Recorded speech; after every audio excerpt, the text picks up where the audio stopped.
رجعنا لحضراتكم مره ثانيه، وخلوني اقول لحضراتكم مهم جدا الفتره الجايه الدستور ثم الدستور ثم الدستور. واقول لكم مهم ليه؟ هقول لكم عشان دي بدايه خريطه الطريق، عشان دي بدايه مصرنا الجديده، هذا العقد الاجتماعي اللي بين الناس كلها وما بين الحكومه اللي جايه، ما بين رئيسنا اللي جاي، نعرف هو هيكون له سلطات شكلها ايه.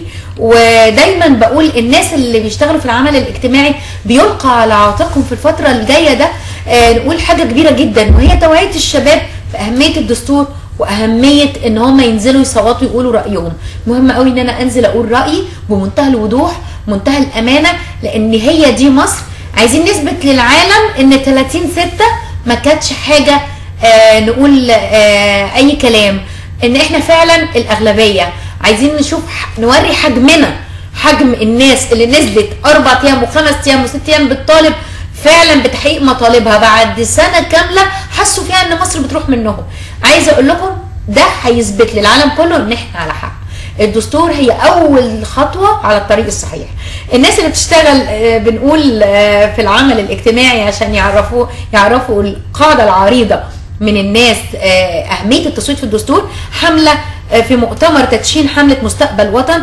يمكن هذا المؤتمر حضره الدكتور مصطفى حجازي مستشار رئيس الجمهوريه للشؤون السياسيه والاستراتيجيه بمشاركه حشد كبير جدا من شبابنا الواعد. معانا النهارده دكتوره رانيا البنا منسق الحمله باسكندريه، حمله مستقبل وطن لتوعيه الدستور. اهلا بحضرتك منورانا. اهلا بيكي يا عزه، ميرسي ليكي. كلميني بقى، انا بقول الفتره الجايه ايامكم ودوركم ودورنا احنا كمان. ده احنا دور مصر كلها والله. انا شغاله في كل البرامج بكل ما يعني اقول للناس ارجوكم انزلوا صوتوا للدستور، اقرا دستورك. الله ينور، هو ده الصح. شغاله معاكم، بس انتم بتتعاملوا بشكل واقعي مع الناس اكتر. احنا في الشارع بقى، يعني احنا في الشارع في محافظات الجمهوريه كلها.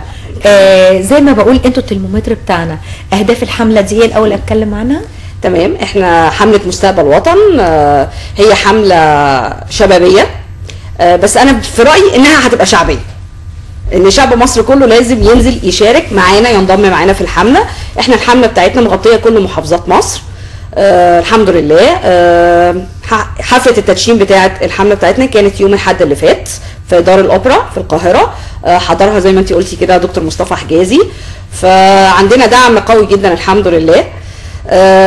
الفئات بقى، الفئات احنا عرفنا نجمع الشباب، حلو قوي. ولكن لما تيجي بقى كمان تشوفي بقى معانا مين اللي حاضر، لا هتلاقي في اعمار كتيره قوي معانا في الحمله، من كله يعني، من اول 18 سنه وانت طالعه بقى، وانت طالعه للاخر، يعني 60 و70 كمان معانا، يعني احنا ما بس طبعا عندنا القاعده الشعبيه بتاعتنا مش مربوطه بسن نهائي. لكن طبعا قوامها اللي احنا جمعنا نفسنا كان الشباب، لكن جميل. كل المشاركين معانا جميع الاعمار. الوسائل التولز بقى بتاعتكم اللي هتبداوا تستخدموها هننزل بقى في التوعيه. تمام معايا بقى. يلا نبدا الحمله. يلا الحمله. احنا ان شاء الله انا هتكلم هنا بالنسبه لي عشان انا منسقه الحمله هنا في اسكندريه. فهنبدا بقى طرق ابواب. ايه معنى كلمه طرق ابواب؟ يعني احنا مقسمين اسكندريه 13 اسم بالظبط. هنقول مثلا ايه؟ اسم المنتزه، اسم الرمل، اسم العطارين، كرموز، الدخيله، برج العرب، ايه تاني، سيدي جابر، اللبان، المنشيه. ال 13 اسم مقسمين اسكندريه على ال 13 اسم دول. هننزل في الاماكن، في الشوارع بقى، مش سايبين الاماكن الاسواق اللي فيها المحلات. هننزل نعمل طرق ابواب، نفهم الناس يعني ايه دستور، الدستور ده ايه اهميته، ايه اهميه انك انت تنزل فعلا تشارك في الاستفتاء. احنا عندنا بالنسبه لنا بقى ده امتحان كبير، يوم 14 و15 يناير باذن الله. انا قلت كده مع السنه الجديده، كل سنه وانتم طيبين. فتعتبر بالنسبه لنا بقى دي اول حاجه المصريين بيقولوا كلمتهم. انا بعتبر ان يوم 14 و15 ده كل واحد مصري نزل يوم 25 يناير ونزل في 30 يونيو و3/7 و26/7، امضته بقى الحقيقيه، صوتك داخل الصندوق، انك تقول نعم من الاخر. هو لان دي ارادتنا مش مستحمله. لا كمان بصي، مش فيهاش هزار. بصي يا عزيزي، هي بالظبط كده، هي دي بلدنا، احنا بارادتنا بعزيمتنا احنا هنبني بلدنا. حملتنا اسمها مستقبل وطن، مستقبل بلدنا مصر هيبدا بجد من بدايه خريطه المستقبل بتاعنا. خريطه المستقبل انا بحس بغيره شديده لما بروح بلد واسمع ان هي بلاش محمد علي لما جه عمل مصر في 7 سنين، اقول احنا محتاجين محمد علي تاني. احنا محتاجين محمد علي، دي حقيقه. 7 سنين يا جماعه، ده كان واخد مصر في حاله اسوأ من اللي احنا فيه دي. اللي يعرف تاريخ بلده يعرف ان مصر دي، المصري ده بجد فرعون العالم، قدر يعمل جيش الراجل ده ينافس بيه انجلترا لا وكان بيتوسع كمان يعني لا حد جبار. احنا عايزين مصر، احنا مش عايزين نتوسع، احنا عايزين نطلع ببلدنا، احنا عايزين نطلع ان الفئات القليله فعلا يتحقق لها الاكتفاء الذاتي. والاكتفاء الذاتي حلو قوي يعني احنا بالنسبه لنا برضه عشان حاجه بسيطه كده افهم الناس عندنا الدستور عباره عن ايه يا جماعه. احنا بالنسبه لنا قبل كده ما كانش حد يهتم يعني ايه دستور ولا يفرق معاه. الدستور ده بالنسبه لنا ده العقد اللي احنا الشعب بنمضيه مع الحكومات اللي هتيجي، هي ملتزمه تعمل لنا ايه ايا كانت بقى الحكومه اللي هتيجي عامله ازاي. الدستور ده بالظبط كده. الدستور دوت يكفيني انا بقى، يكفيني معلش، ما هو انا مش بمواد ايه وايه وايه وايه، انا يهمني دلوقتي المواطن المصري العادي والمواطنه المصريه العاديه انهم ياكلوا كويس، يشربوا كويس، يتعلموا كويس، يودوا ولادهم مدارس كويسه، يتعالجوا في مستشفيات ولا مستوصفات كويسه، الحاجات انها تقول انا بني ادم مصري محترم. طيب بتقولي الكلام ده والكنترول، ومخرجي استاذ سامي العزازي سخنتي فيه الهميه، قال لي احنا بلد الاهرامات وشعب جبار وصل البحرين ببعض. طيب يعني هنقدر هنعملها وهيعملوها الرجاله ان شاء الله، ان شاء الله بجيشنا، بعظمه جيشنا، باللحمه ثورتنا.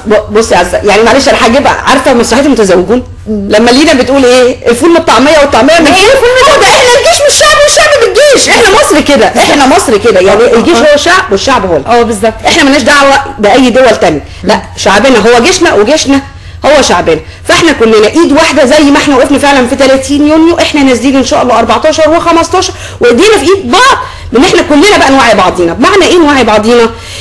انا عزة مثلا عندك اهلك وجيرانك واصحابك، تكلميهم يلا بينا هننزل، فهميهم ايه هو الدستور، يلا بينا ننزل. مش عارفه مين محمد عزازي في الكنترول هيكلمهم، هي دي كل واحد في دور في المكان اللي بيشتغل فيه، في المكان اللي هو ساكن فيه، في اصحابه في النادي، في مركز الشباب، كلنا مع بعضينا، ما فيهاش هزار. هي ما فيهاش هزار، لان احنا من الاخر احنا دول العالم كلها عينها علينا، عينيها على يوم الاستفتاء. فاحنا بالنسبه لنا احنا نازلين كده زي ما احنا علمنا على امريكا وعلى العالم كله في الفتره اللي فاتت، احنا برضه نازلين نعلم عليهم تاني، يعني بنقول لهم بصوا بقى شوفوا ايه. والله شعب محترم فهم اللعبه من اولها بالظبط، ونزل يقول لا وما خافش من اي حد يقول هيسفك دماء ولا هينزل يقول لا هيحصل له كذا. شعب نساء كبيرات في السن امهاتنا نزلوا كلهم في منظومه حب لمصر. لا مش دي بلدي، بلد الوسطيه، بلد هوليود الشرق، لا لطيور الظلام، لا للناس اللي بتقول على الفن لا، على الشعر لا، على العلم حتى لا. الناس اللي عايزه ترجع مصر 1000 سنه لورا يا جماعه مالكمش مكمل بينا ابدا. انا هتكلم بقى في حاجه تانية من السكريبت اللي عندي واقول الفتره المتبقيه لحد يوم ال 14 15 هل دي فتره كافيه من وجهه نظر حضرتك؟ كافيه ان شاء الله، لان انا بقول لك احنا عددنا كبير الحمد لله. يعني احنا هنا بنتكلم على حمله اسكندريه، عدد كل المشاركين معانا في حملتنا الحمد لله العدد كبير، واول ما هننزل بالفعاليات فعلا في الشارع كمان انا بدعو كل الاسكندرانيه، يا اسكندرانيه يا لا جدعان قوي، يا جدعان قوي، الناس الجدعان قوي اللي بيحبوا بلدهم بجد انضموا معانا في حمله مستقبل وطن.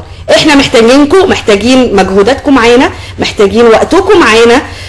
كلنا فعلا نازلين محتاجين ان احنا شوارع اسكندريه دي كلها نملاها، بنفهم الناس يعني ايه دستور، بنفهمهم بالمرحله الحرجه ان مصر فعلا محتاجانا كلنا، ان احنا نبقى ايد واحده، وان احنا فعلا كلنا ننزل ونستفتي ونقول نعم للدستور. صوتنا ما تكسلش، بمعنى ما اقولش وانا قاعده على الكنبه كده انا ما انا نعم، ما هم نازلين يقولوا انا عايز صوتي بجد يدخل في الصندوق جوه. وفي حاجه ثانيه كمان عايزه اقولها لكم، انت مهتم قوي باكلك بشربك بدخلك الثابت، طب ما هو ده اللي هيحقق لك كل الكلام ده من غير الدستور. ما انا الدستور من غير الدستور اللي بيكفل لك ده والله ما هتعرف تعمل حاجه. لا واحنا الحاجات كمان انا بالنسبه لي بقى المفيده في الدستور بتاعنا انه الزم الدوله بقد ايه من الناتج القومي. يعني عندك الصحه الزمته ان في 3% من الناتج القومي لمصر ده هيروح في اتجاه الصحه. في التعليم اللي هو من ابتدائي لغايه ثانوي عندك 4% من الناتج القومي هيروح. هو النسبه محتاجه تعلى بس مش دلوقتي، بس مش لا ما هو ده انا لا معلش انا يهمني انا المواطن المصري العادي لازم يبقى فاهم، هو لازم يقول نعم ليه برضه. بالظبط، يعني انت اما انا بقول له انت الصحه عندك اصبحت فيه 3% ملزم وتصاعديه، يعني بتزيد مع كل سنه.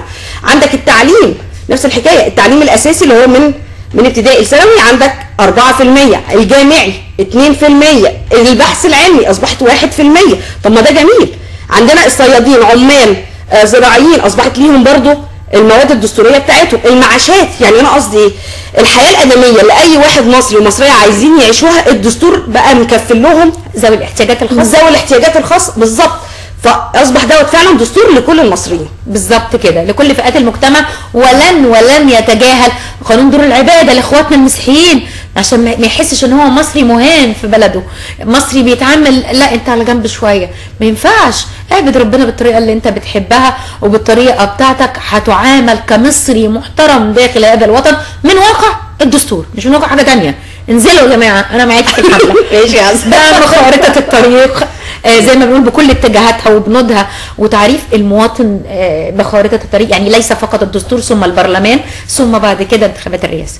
تمام. احنا بالنسبه لنا طبعا هي اول خطوه بس في خارطه الطريق بتاعتنا الدستور الاستفتاء عليه، ثم بعد كده يا رب يعني اتمنى وارجو ان يبقى الانتخابات اللي جايه تبقى انتخابات رئاسه مع برلمانيه. الاثنين مع بعضيهم علشان ننجز بقى، عشان نبني بقى بجد مستقبل، عشان نشتغل مستقبل بلدنا بقى، نبنيه. يعني خلينا نعدي بقى المرحله دي. استاذه رانيا فاكره يعني اللي بيقرا تاريخ بلده كويس، بعد ثوره 52 كانت في ثوره صناعيه داخل مصر. ما هو ده بصي يعني هو ده اللي انا بتكلم، انه يبقى يصبح بقى كان في كل الشباب مثلا العمل والعمال. بصي هو ده يعني حمله مستقبل وطن. انا شايفاها مش ان احنا هنكتفي بيها مجرد في خريطه الطريق، لا ده احنا ما دام جمعنا كل الشباب دوت وكل المصريين اللي بيحبوا بلدهم وعاوزين يبنوها، طب ايه المشكله لما احنا من نفسنا نطلع بقى ملفات في الصحه، في التعليم، في الصناعه، في الزراعه. ومعلش وبجد مش بهزر، الشباب عندنا واعي جدا. طب ايه المشكله لما الاقي فعلا شباب كويسين جدا ما ندفع بيهم في المجالس المحليه، في مجلس الشعب، يبقى احنا فعلا بجد عملنا ثوره حقيقيه داخل مصر، ودخلنا بقينا بنصلح فيها. طب يبقى احنا ونعمل مشروع قومي، ويبقى كل مجهودات الشباب دي وراه مشروع قومي يشغل ولادنا، لان هم هيشتغلوا بقلب جامد، وانا واثقه في الشباب. كلمه الشباب بس كله ده حقيقي. انت لا تتخيلي الناس اللي بتحب البلد دي وهمهم البلد، مش الناس اللي بتبيع وطنها خالص، مش الناس اللي بتبيع وطنها بسهوله. مصر غاليه علينا، هتفضل امانه في رقبتنا، والله ما هنسيبها. وهننزل كلنا ان شاء الله نصوت في الدستور، نوري العالم كله حجمنا بالظبط قد ايه، واحنا عددنا قد ايه. ال 30 مليون اللي نزلوا في 30 يونيو 3 7 و26 ينزلوا تاني وينزلوا اكتر، هينزلوا اكتر بالظبط ان شاء الله. انا بشكر ضيفتي العزيزه الدكتوره رانيا البنا، منسق الحمله بالاسكندريه، حمله مستقبل وطن. انا بشكرك. هو انا كنت حابه بس يا عز ميرسي جدا ليكي، بس عايزه اقول للناس ان هم عشان اللي حابين ينضموا معانا يا جماعه عندنا الصفحه الرسميه على الفيسبوك، تمام؟ اللي عايز يدخل عليها اسمها حمله مستقبل وطن الصفحه الرسميه، وعندنا في رقم تليفون هنا بالنسبه لحمله اسكندريه 012 11. انا عشان انا بس ايه هو رقم 012 11 انا هطلعه بس ثانيه واحده عشان ايه يبقى مظبوط. اوكي 012 فين روح 012 11 09 ايوه 3 4 4 8 تمام كده 012 11 9 قولي حسام. ايوه 09 3 3 09 3 4 4 8 تمام كده. تمام كده. انا بشكر حضرتك، ميرسي جدا على اللقاء الممتع ده. ما تنسوش كلامنا كل ده ما يروحش في الهواء، ننزل ونصوت للدستور. شكرا ان شاء الله. ميرسي ليكي جدا يا ميرسي ليكي.